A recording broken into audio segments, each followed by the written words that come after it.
오늘은 마리아 알고 있었나요? 라는 제목으로 함께 하나님의 말씀을 나누도록 하겠습니다.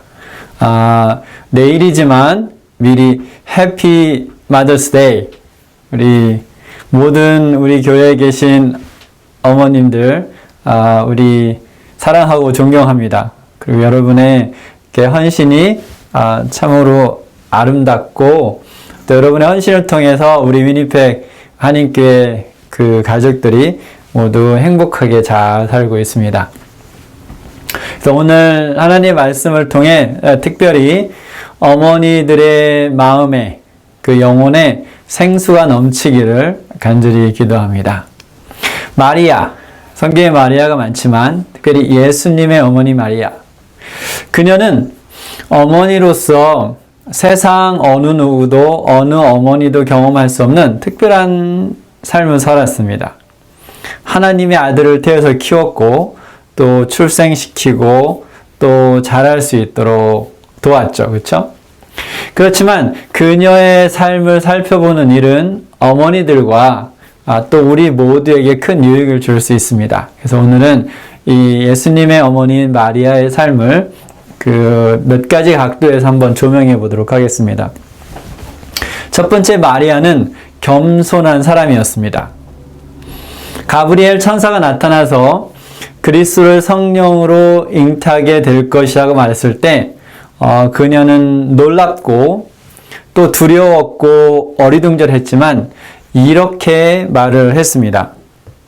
누가복음 1장 38절에 마리아가 이르되 주여, 주의 여종이오니 말씀대로 내게 이루어지이다 하매 천사가 떠나니라. 그녀는 이미 정혼한 상태였습니다. 그렇죠. 그런데 사실 우리 관점에서 본다면 이미 결혼한 거나 다름없습니다. 근데 그녀는 가브리엘 천사에게 반박하고 이것을 거절할 수 있는 사실 모든 이유를 갖고 있었습니다. 정혼한 여자가 정혼한 남자가 아닌 다른 아이를 임신하는 것은 큰일이죠. 그렇죠? 특별히 이스라엘 1세기에서는 더 큰 일이었습니다. 이것은 사형에 해당되는 범죄였습니다. 그러나 마리아는 자신의 모든 생각을 내려놓고 겸손히 하나님의 섭리에 순종합니다.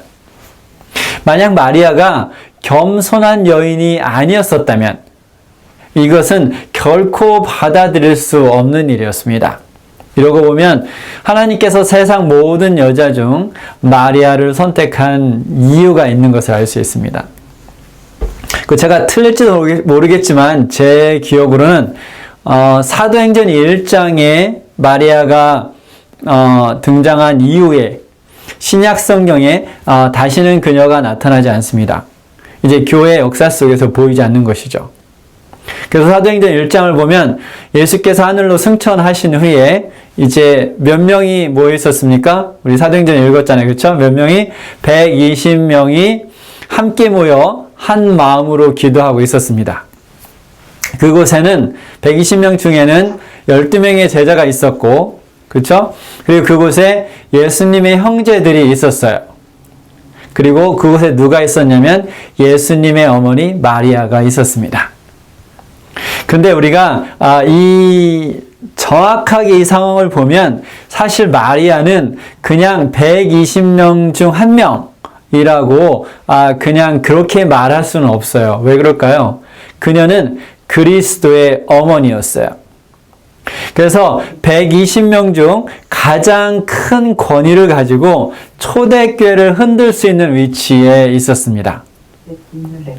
적어도 뒤에서 모든 것을 조정할 수 있는 사람이었죠. 그렇죠?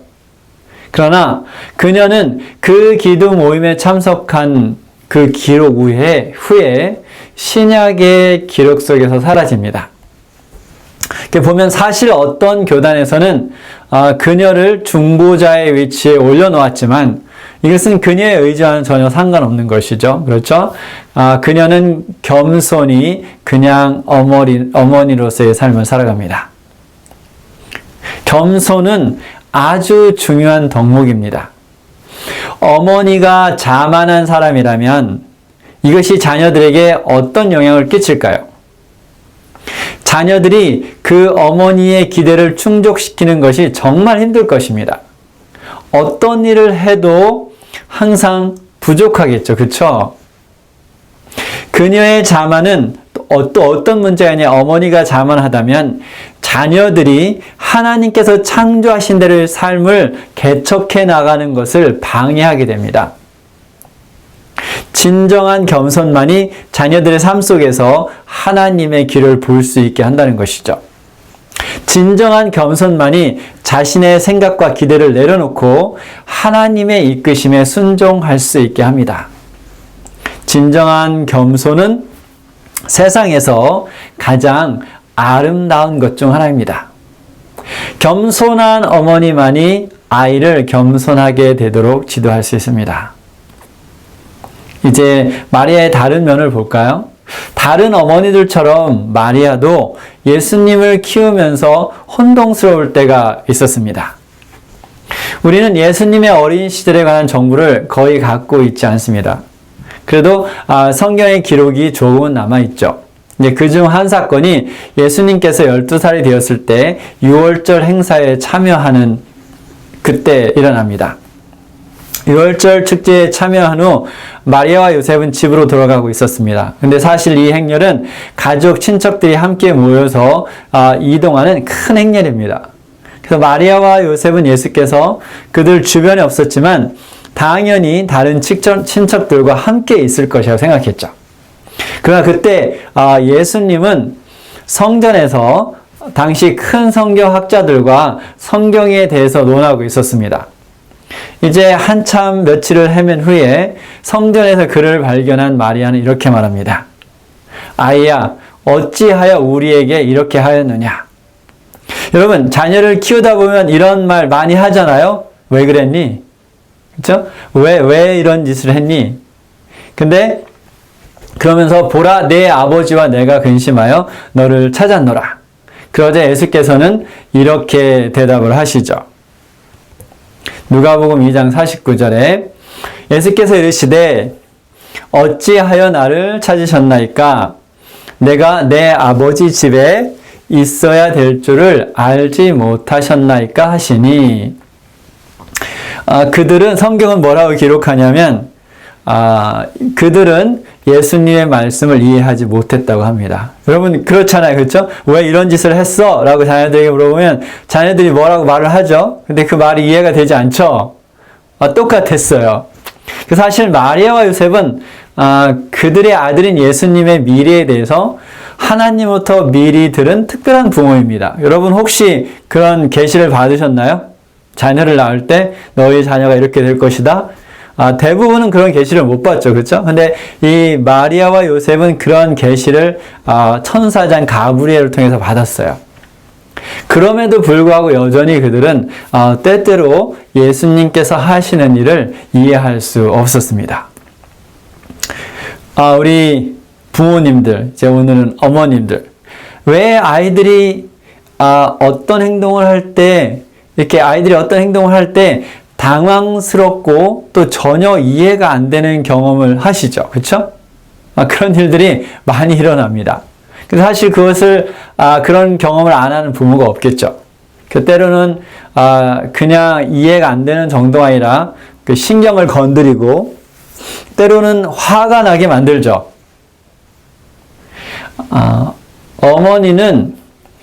근데 어머니는 아버지가 할 수 없는 특별한 경험을 합니다. 그것이 뭔가요? 세상에 태어나는 모든 아이는 다 엄마의 몸의 일부였죠. 그래서 어떻게 보면 아버지보다 엄마가 아이들이 자신과 다른 것을 받아들이는 것이 더 어려운지 모르겠습니다. 왜냐면 이 내 몸의 일부였고 내 개체였는데 내 몸에서 나온 녀석들이 왜 이해가 안 되는 건지, 그렇죠? 그러나 아이가 몸에서 분리돼서 새로운 개체로 세상에 태어나면 그 아이는 더 이상 어머님의 몸의 일부가 아닙니다. 하나님께서 새로운 개체로서 생명을 주신 것이죠. 그리고 부모는 그 아이의 미래를 알 수가 없습니다. 많은 것이 미스테리죠. 여러분, 스가랴가 기적의 아들이 태어난 후에 그의 이름을 요한이라고 쓰지 않습니까? 그런 다음에 그는 다시 말을 할 수 있었습니다. 이때 사람들이 놀라며 이렇게 말합니다. 누가복음 1장 66절에 듣는 사람이 다 이 말을 마음에 두며 이르되 아이가 장차 어찌 될까 하니 이는 주의 손이 그와 함께 하심이로라. 그렇습니다. 사실 단지 요한뿐이 아니라 모든 자녀들의 미래를 부모는 알 수 없습니다. 왜냐하면 하나님은 모든 아이들을 위해 특별한 계획을 갖고 그 아이들을 만들고 세상에 태어나게 하신다는 것이죠. 그래서 비록 마리아가 예수께서 그리스도라는 사실을 알았지만 예수께서 어느 날 장님의 눈을 뜨게 하고 안전뱅이를 걷게 하고 죽은 자를 일으키고 그리고 자신조차도 그분을 구세주로 받아들여야 된다는 사실을 모르고 있었습니다. 우리는 우리의 자녀들이 어떤 사람이 될지 알지 못한다는 사실을 기억해야 합니다. 우리의 역할은 하나님께서 그들을 만드신 그들대로 그들의 모습을 그대로 받아들이고 하나님께서 그들을 이끄시는 대로 순종하는 것입니다. 제가 30살이 되기 전까지는 목사가 된다는 생각은 꿈에도 해본 적이 없어요. 진짜 1초도 그런 생각이 제 마음에 들었던 적이 없습니다. 저의 부모님도 마찬가지죠. 그래서 제가 30살이 돼서 신학대학원에 들어간다고 했을 때 그들은 전혀 저를 이해하지 못했어요. 그리고 굉장히 당황스러워하고 실망하셨었죠. 다시 마리아로 돌아가 볼까요?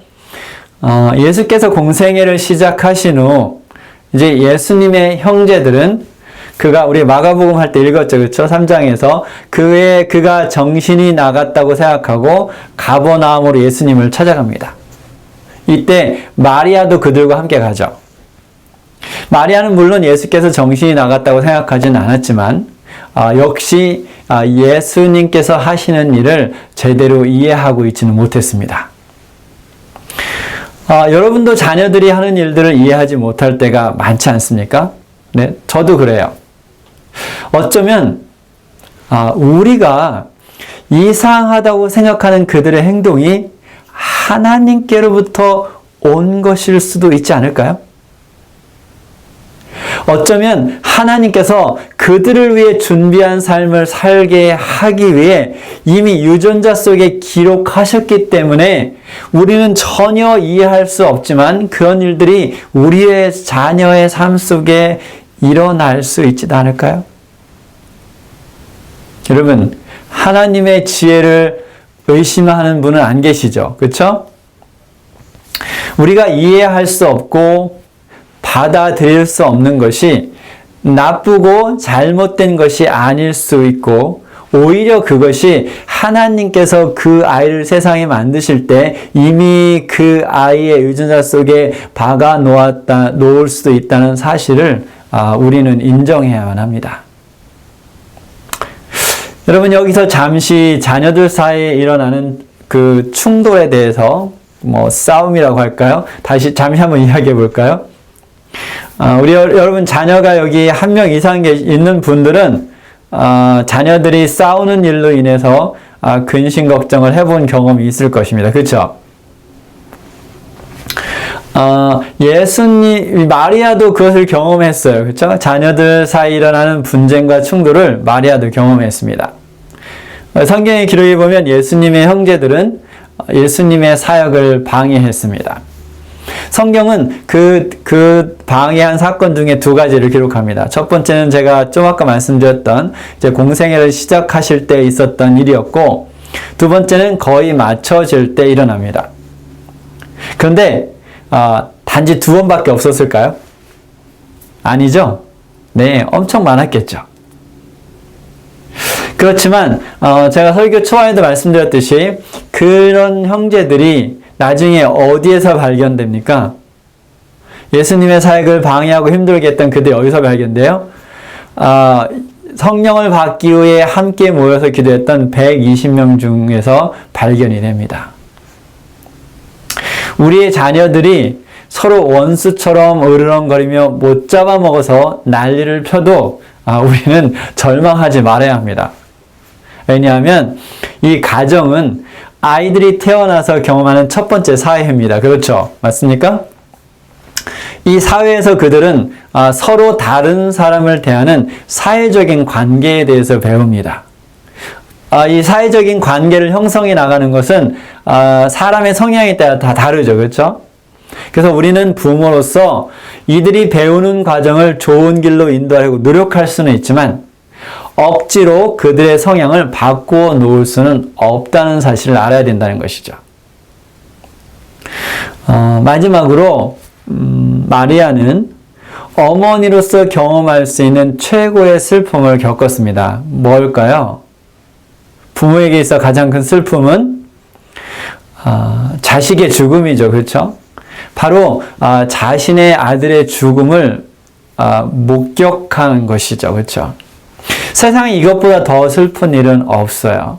그래서 자녀를 먼저 보낸 부모의 마음은 정상적일 수 없습니다. 근데 사실 그냥 자연사를 하거나 질병이나 사고로 사망을 해도 세상 어느 것과도 비교할 수 없는 큰 슬픔이 이 부모의 마음 속에 자리를 잡죠. 그런데 예수께서는 가장 모욕적이고 가장 고통스러운 십자가형을 받고 죽어가고 있었습니다. 그리고 마리아는 그것을 목격해야만 했어요. 아들이 죽어가는 것을 현장에서 목격해야만 했었다는 것이죠. 근데 그 상황에 예수님께서는 마지막 순간까지 어머니에 대한 효도의 손을 놓지 않는 것을 볼 수 있습니다. 죽음의 순간에 그는 자신의 제자인 요한에게 어머니를 부탁하고 또 어머니에게 요한의 효도를 받기를 요청을 합니다. 그래서 요한복음 19장 26절 27절에 보면 예수께서 자기의 어머니와 사랑하시는 제자가 곁에 있는 것을 보시고 자기 어머니께 말씀하시되 여자여 즉 어머니여 보소서 아들이니이다 하시고 그래서 마리아는 요한을 이제 아들로 입양하는 것이고 또 그 제자에게 이르시되 보라 네 어머니라 하신데 그때부터 그 제자가 자기 집에 모시니라. 여러분 여기서 우리가 한 가지 꼭 기억해야 될 사실이 있습니다. 잘 들어보세요. 예수께서는 고통받고 죽어가고 계셨습니다. 그렇죠? 그런데 그 동시에 그 고통의 순간을 다른 시간으로 본다면 예수님께서는 그 시간에 그분의 사명을 이루고 계셨어요. 그리고 곧 그분께서는 다 이루었다라고 하셨던 것이죠. 즉, 그 고통의 순간은 예수님에게 없어서는 안 될 순간이었어요. 그분의 사명을 이루기 위해 당연히 지나가고 거쳐가고 경험해야만 하는 고통이었다는 것이죠. 그래서 정말 고통스러운 순간이었지만 어머니인 마리아가 할 수 있는 것은 없었고 그리고 이것이 중요합니다. 어떤 것을 할 수 있어도 하지 말아야 했습니다. 왜 그럴까요? 왜 그럴까요? 그것은 예수님께서 그분의 사명을 이루는 일을 하고 계셨기 때문이죠. 마리아뿐만 아니죠. 그렇죠? 모든 어머니들은 자녀들이 때때로 고통스러워하는 것을 목격합니다. 그런데 우리가 때때로 우리가 이것을 받아들이긴 쉽진 않지만 대부분의 고통은 무엇을 동반합니까? 죄송합니다. 대부분의 고통은 좋은 열매를 동반합니다. 그리고 자녀들의 삶 속에서 일어나는 많은 고통은 자라나는 과정에서 피할 수 없는 요소이기도 하다는 것이죠. 그래서 자녀의 고통을 덜어주기 위해 부모가 개입하는 것이 때때로 선보다는 악을 가져다 줄 수 있다는 사실을 알아야겠습니다.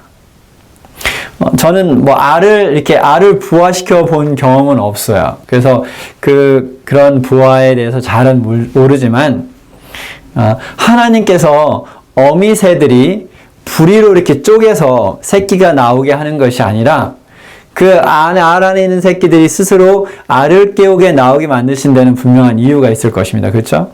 부모가 톡톡 깨서 나오게 했으면 훨씬 쉽겠죠. 그렇죠? 그러나 스스로 자기가 그것을 깨고 나오게 하나님께서 만드신 데는 분명한 이유가 있겠죠. 제가 어제 오후에 BBC Earth가 만든 짧은 비디오 클립을 봤습니다. 거기에 보면 이제 나레이터가 이제 독수리가 새끼가 이제 커서 이제 날기 위해서 둥지를 떠나는 것을 이렇게 설명했습니다.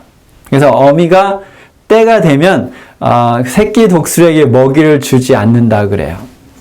그러면 새끼 독수리가 어떻게 됩니까?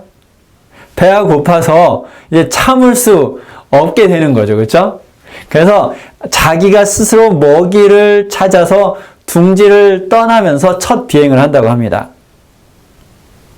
여러분, 이런 걸 보면 때때로 부모는 아이들을 더 어려운 상황에 던질 수 있는 용기까지도 있어야 하는 것을 볼 수 있습니다. 그래서 성인으로서 자신의 삶을 사는 것을 배울 수 있는 기회를 주는 것이죠. 아이들이 힘들어하고 고통스러워하는 것을 보는 것은 사실 어느 부모에게 있어나 가슴을 찢는 고통이죠. 그렇기 때문에 우리는 하나님에 대한 믿음이 필요합니다. 믿음으로 인내하며 아이들의 삶에 불필요한 개입을 하지 않도록 기도하며 노력해야 할 것입니다. 어머니는 하나님 아버지를 제외한다면 세상에서 가장 큰 안식처입니다.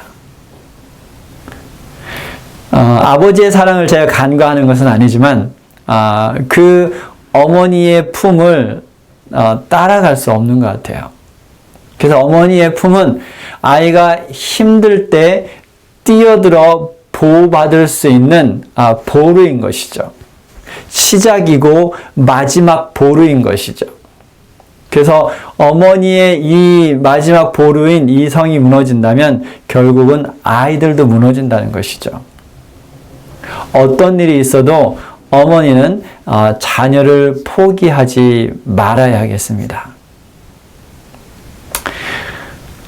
이제 설교를 마치면서 이런 생각을 마음속에 가져봅니다.